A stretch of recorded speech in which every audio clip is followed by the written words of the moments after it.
India के stock market में पिछले हफ्ते 10 सबसे बड़ी खबरें कौन सी हैं? आइए जानते हैं। आरसीबी के आईपीएल जीतने के बाद यूनाइटेड स्पिरिट्स लिमिटेड का स्टॉक काफी बढ़ सकता है। 3 जून को आरसीबी ने पहली बार आईपीएल की ट्रॉफी अपने नाम करी, इसीलिए अब आरसीबी को ओन करने वाली कंपनी यूनाइटेड स्पिरिट्स लिमिटेड की ब्रांड विजिबिलिटी और प्रॉफिट में अच्छा सुधार आ सकता है। जेपी मॉर्गन और सिटी ने रिसेंटली यूनाइटेड स्पिरिट्स के स्टॉक को लेकर पॉजिटिव आउटलुक भी दिया है। जेपी मॉर्गन ने यूनाइटेड स्पिरिट्स के स्टॉक को बेटर रेटिंग दी है और अगले 2 सालों के लिए इनके प्रॉफिट्स के एस्टिमेट्स को बढ़ा दिया है। इस वजह से सिर्फ एक हफ्ते में इनका स्टॉक 5% से ऊपर गया। 6 जून 2025 को आरबीआई ने रेपो रेट को 0.5% से कट किया। इसका मतलब है कि होम लोन और कार लोन जैसी चीजें लोगों के लिए सस्ती हो जाएंगी और 2025 में आरबीआई ने दूसरी बार रेपो रेट्स कट किए हैं। आरबीआई ने ये कट्स इसीलिए किए क्योंकि इंडिया को slow global growth, geopolitical tensions और यूएस टैरिफ जैसी चीजों से प्रेशर आ रहा है। इसीलिए रेपो रेट कट करके आरबीआई इंडियन इकोनॉमी को थोड़ा पुश करना चाहती है। इन रेट कट्स के बाद बीएसई सेंसेक्स 0.92% से और निफ्टी 50 1.02% से बढ़ा, जो कि पिछले 3 हफ्ते का सबसे अच्छा सिंगल डे गेन था।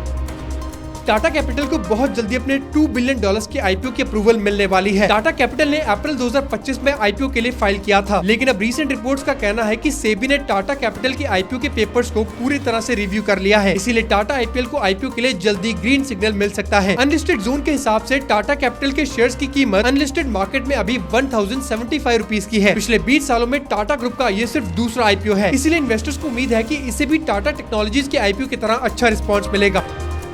सेबी ने मेहुल चोकसी के सभी bank account, demat account, lockers और म्यूचुअल फंड्स को सीज करने का ऑर्डर दिया है। ये ऑर्डर सेबी ने 4 जून 2025 को दिया और सेबी ने ऐसा मेहुल चोकसी के 2.1 करोड़ रुपीस वसूलने के लिए किया है। एक्चुअली जनवरी 2022 में सेबी को पता चला था कि मेहुल चोकसी ने इनसाइडर ट्रेडिंग के रूल्स तोड़े थे। इसका कनेक्शन गीतांजलि जेम्स कंपनी से था, जिसके वो एक टाइम पर चेयरमैन थे। इसी वजह से सेबी ने इन पर ये फाइन लगाया था, लेकिन मेहुल चोकसी ने टाइम पर ये फाइन नहीं भरा और इसीलिए सेबी का मानना है कि जब तक इनके अकाउंट्स फ्रीज नहीं किए जाते तब तक इनसे पैसे वसूलना मुश्किल होगा।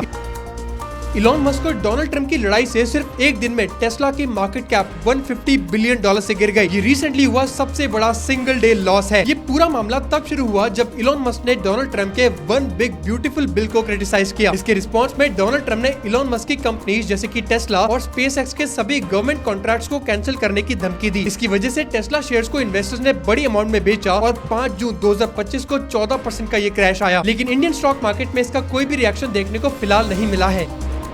अनिल अंबानी के रिलायंस इंफ्रा के खिलाफ इंसॉल्वेंसी प्रोसेस को एनसीएलटी ने रोक दिया है। ये अनिल अंबानी के लिए एक बड़ी राहत है, क्योंकि इसका मतलब है कि रिलायंस इंफ्रा अभी बैंक्रप्सी प्रोसेस में नहीं जा रही है। अप्रैल 2022 में रिलायंस इंफ्रा के खिलाफ एक केस हुआ था, जिसमें इन पर 90 करोड़ रुपीस की पेमेंट न देने का आरोप लगा था। इसके बाद 30 मई 2025 को एनसीएलटी ने ये मान भी लिया था कि रिलायंस इंफ्रा को इंसॉल्वेंसी के लिए लाया जा सकता है, लेकिन रिलायंस इंफ्रा ने इसके खिलाफ आवाज उठाई। इन्होंने कहा था कि इन्होंने सारी पेमेंट्स कर दी है और इसीलिए अब एनसीएलटी ने इनकी इंसॉल्वेंसी को रोक भी दिया है, जब तक कि इस केस की पूरी सुनवाई नहीं होती। इंडिया के आईपीओ मार्केट को सेबी ने एक बड़ा बूस्ट दिया है। सेबी ने 6 नई कंपनीज को आईपीओ के लिए अप्रूवल दे दी है, जिसे ये टोटल 20,000 करोड़ रुपए तक रेज करने वाले हैं। इन कंपनीज में HDB financial, dwarf kettle chemicals और विक्रम सोलर जैसी कंपनीज हैं। इस अप्रूवल के साथ अब टोटल 72 कंपनीज आईपीओ लॉन्च करने के लिए तैयार हैं, जिसमें ये 1.4 लाख करोड़ रुपीस रेज करने वाले हैं। इसके अलावा 68 कंपनीज और भी सेबी के अप्रूवल का वेट कर रही है और ये मिलकर 95,000 करोड़ रुपीस और रेज करने वाली है। आदित्य बिरला ग्रुप ने एशियन पेंट्स के खिलाफ केस कर दिया है। इस केस को आदित्य बिरला ग्रुप ने अपने पेंट ब्रांड बिरला ओपस के थ्रू किया है। सोर्सेस के हिसाब से बिरला ओपस ने एशियन पेंट्स पर यह आरोप लगाया है कि उन्होंने डीलर्स को कहा कि वो बिरला ओपस के पेंट्स ना बेचे। इसके अलावा एशियन पेंट्स ने एलिजिडली ये भी कहा कि डीलर्स बिरला ओपस के एड्स ना लगाएं। एशियन पेंट्स ने एलिजिडली धमकी दी है कि अगर डीलर्स ऐसा करते हैं तो वो उन्हें अपना पेंट देना कम कर देंगे। फिलहाल के लिए सीसीआई इस कंप्लेंट को रिव्यू कर रही है और एशियन पेंट्स ने इसे लेकर कोई ऑफिशियल नोटिस नहीं दिया है। निफ्टी इंडिया डिफेंस इंडेक्स 2025 में अभी तक की बेस्ट परफॉर्मिंग सेक्टर इंडेक्स रही है। निफ्टी इंडिया डिफेंस इंडेक्स एक स्टॉक मार्केट इंडेक्स है, जिसमें इंडिया की टॉप डिफेंस सेक्टर कंपनीज होती हैं। 2025 के सिर्फ 5 महीनों में ये इंडेक्स करीब 40% से ऊपर गया है। इसे अगर निफ्टी 50 इंडेक्स के साथ कंपेयर करें तो ये इंडेक्स सिर्फ 5% से बढ़ी है। इस ग्रोथ का सिंपल सा रीजन है कि इसे भी सरकार की तरफ से अच्छा पुश मिल रहा है। इस इंडेक्स में कुछ बेस्ट परफॉर्मिंग डिफेंस स्टॉक्स रहे Bharat dynamics limited, solar industries India, Paras defence and space technologies और मैजागन डॉक शिप बिल्डर्स।